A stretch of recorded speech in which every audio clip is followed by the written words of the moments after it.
Um, I just want to address the smirking. That you said that I was smirking. I didn't say you were smirking. I Or said you smile. sat looking at me with a long, continuous smile while Mr. Silvera was speaking. Okay?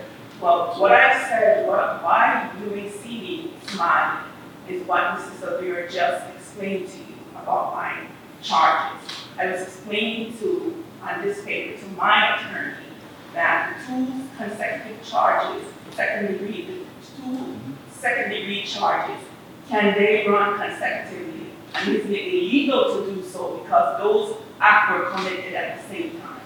And she said the judge can do whatever the judge wanted to do. And I didn't, and I make a face about that. You know, that's not what I observed. You weren't speaking to anyone. I wrote it on paper. You were looking at me for a continuous period of time I with wrote it a on long, paper. So I just lingering want to share. smile. And that's okay, we can differ on that. You have every right to smile throughout the course of this proceeding. Okay? I just want to clear So it up. that's fine if you want to do that. I'm Right. just saying that, you know, one of the things that I was interested in observing today and hearing from is when I gave you an opportunity to be heard. So now's your opportunity to be heard. You can tell me whatever you want. Okay. Well, good morning to you, Your Honor, and good morning to the court. First and foremost, I would like to thank you for your time to this case. Secondly, I apologize to the court. And I apologize to my 4 children and Randolph's family. I can't change the past to take away this dig of this car. I can do right by my children with the help of my judge to close the wound to deal with the smallest car by him shortening my time to the minimum sentence under the law. My children need me. My children need a fair chance in life. And I want to be there physically in my children's life to give them the support and the care that they desperately need and require to help them to get over this traumatic ordeal that has traumatized them. Also, I want to get my life back to become economically contributory to society again. Furthermore, to seek adequate medical care for myself to help me to regain my good health that has deteriorated over the five years and 8 months while I was in the custody of the Bergen County Jail. Unfortunately,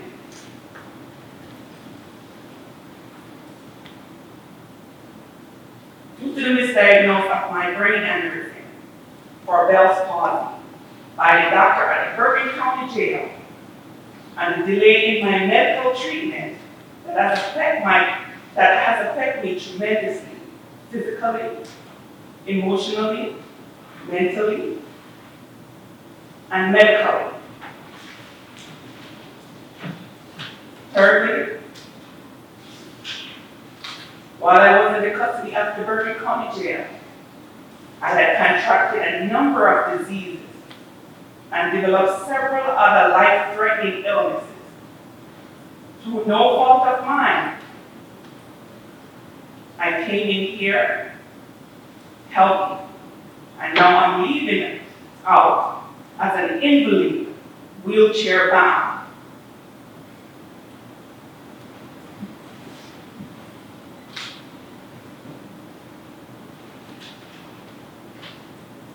Your Honor, you can see from the neglect in my medical care, I need dire medical care outside of the prison system if I should ever regain my good health.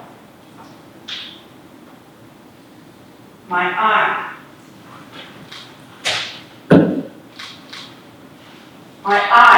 speak for itself.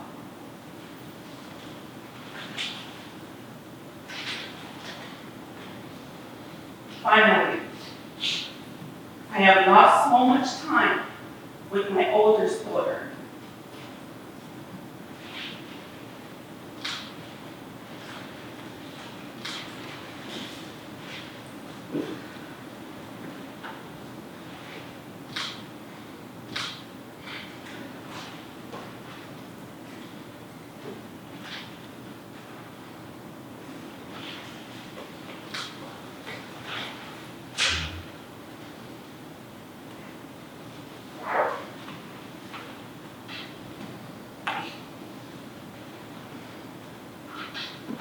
I implore you, Your Honor, for leniency so that I can maximize the time I have left with my 3 younger ones who needs me most.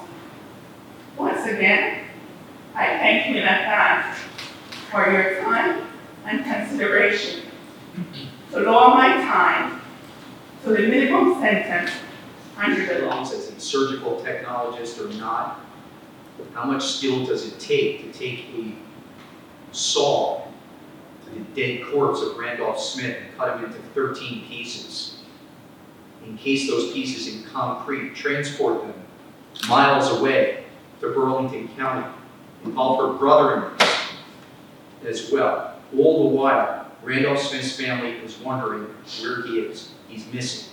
They are in a state of despair. They are in a state, and that turns out to be a state of horror when they find out about the state in which his remains were found.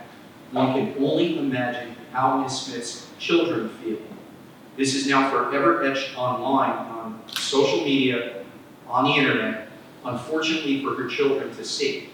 She wants to get out and take care of her children. I hope she's thinking about how to explain to her children why she cut her dead husband's corpse up into 13 pieces. One can only imagine the unspeakable horror and terror that caused the children and the family of Randolph Smith. As I said, it can only be characterized as diabolical and evil. And the qualitative weight of aggravating factors 3 and 9 substantially and overwhelmingly outweigh the qualitative weight of mitigating factors 7 and 11, such that the maximum sentence on count 2 is warranted 10 years in New Jersey State Prison. I wish I could. Right, I believe I've covered everything. If you disagree with this sentence, you'll have 45 days in which to appeal. 5 years from today to file a petition for post-conviction relief. If you can't afford an attorney in either case, one will be appointed for you. Should be remanded to State Department.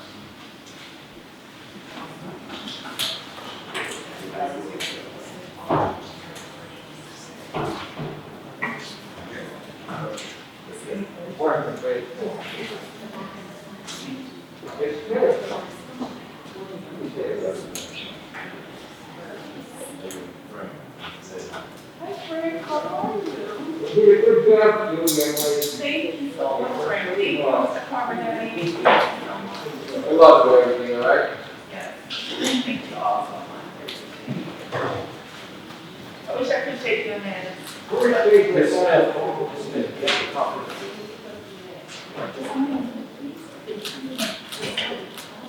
much worse than that.